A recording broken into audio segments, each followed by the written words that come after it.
जय श्री राम। अभी तक हमने मंगल, शुक्र, बुध एवं चंद्र ग्रहों की अशुभ स्थितियों, परिणामों एवं उपायों को जाना। अब मेरे अनुसार ज्योतिष या सौर मंडल के 3 प्रमुख ग्रहों के राजा सूर्यदेव, सौर मंडल के व्यवस्थाकार एवं देवगुरु बृहस्पति एवं न्यायाधीश शनि देव की चर्चा रह गई है। इस भाग में हम सूर्यदेव के अशुभ स्थितियों, परिणामों एवं उपायों को समझेंगे। सूर्यदेव ग्रहों के राजा हैं, अग्नि तत्व के हैं, तो हो सकता है यह वीडियो थोड़ा बड़ा बने। सूर्यदेव की ऊर्जा को पृथ्वी में रहने वाले सभी जीवित प्राणी प्रत्यक्ष या अप्रत्यक्ष रूप से ग्रहण करते हैं। सूर्यदेव जन्म कुंडली में कभी अस्त नहीं होते, अपितु सभी ग्रह सूर्यदेव के समीप आते ही अस्त हो जाते हैं। हमारा ज्योतिष शास्त्र कहता है कि अगर कुंडली के 8 ग्रह कमजोर हैं और सूर्यदेव पूरा बलाबल लिए हुए हैं तो 8 ग्रहों के बलों को पूरा कर देते हैं। सूर्यदेव अग्निकारक ग्रह हैं, इसलिए इन पर अग्नि, भूमि, वायु और जल के असर प्रत्यक्ष रूप से दिखते हैं। सूर्यदेव अपनी नीच राशि में हो, पीड़ित हो, अंशात्मक बल कम हो या राहु देव से ग्रहण लगा दिए गए हों, तो जिस भाव के वो मालिक होते हैं, जिस भाव में बैठते हैं या जिस भाव पर दृष्टि डालते हैं, उन भावों के सभी गुणों में अशुभ फल प्रदान करते हैं। ज्योतिष शास्त्र में सभी राशियों को 4 तत्वों में बांटा गया है: अग्नि, भूमि, वायु एवं जल। मैं यहाँ हर तत्व की एक राशियों पर चर्चा करूँगी, जिससे हमें समझ में आ जाएगा किस प्रकार ग्रह अपना फल देते हैं। मेष राशि अग्नि तत्व एवं चर राशि है।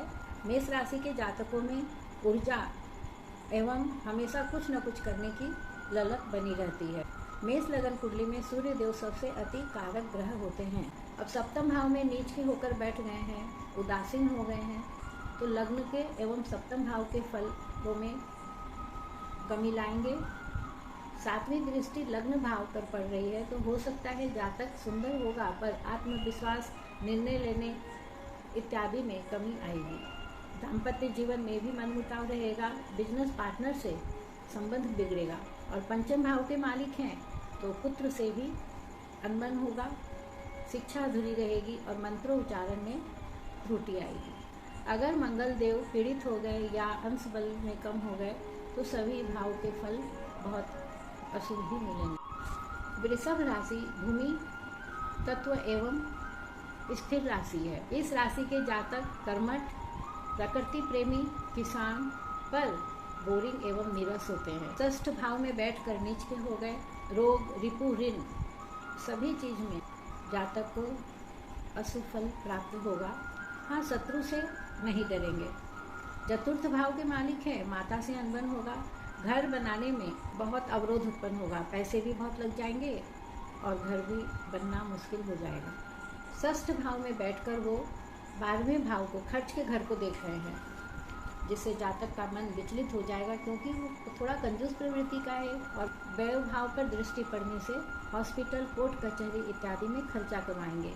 हो सकता है विदेश से इन्हें कुछ लाभ प्राप्त हो।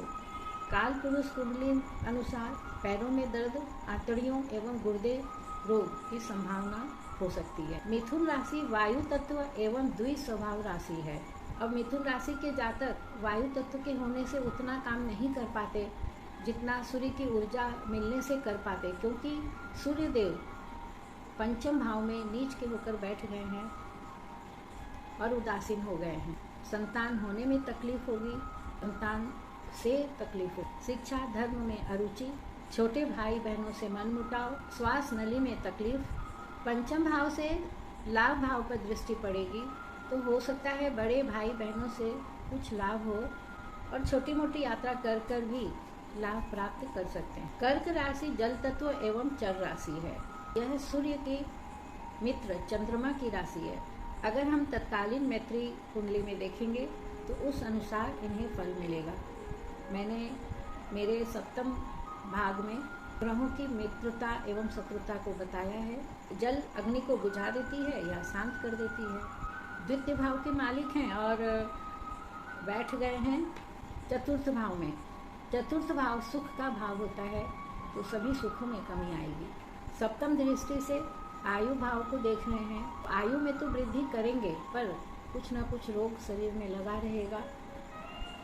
पैतृक संपत्ति में मुश्किल आएगी। ससुराल पक्ष वालों से वाद विवाद हो सकता है। इस तरह से हमने 4 तत्वों की राशि एवं उनके गुणों पर भी चर्चा किया है। यह जरूरी नहीं है कि सूर्य ग्रह अगर नीच राशि में है तो नीच फल ही देंगे।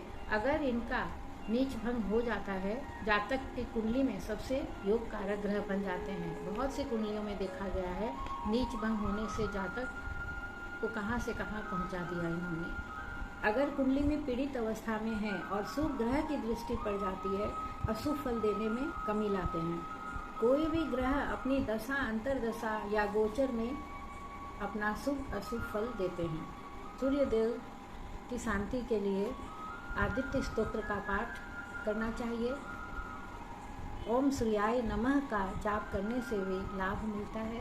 तांबे के लोटे में जल डालकर उसमें लाल चंदन एवं लाल पुष्प डालकर सूर्य देव को तर्पण करें और यह उपयोग हर प्राणी को करना चाहिए, चाहे उनकी कुंडली में सूर्य देव शुभ हो या अशुभ, हमेशा फलदायी रहता है। ओम सूर्याय नमः। सूर्यदेव आप सभी का भला करे। जय श्री राम।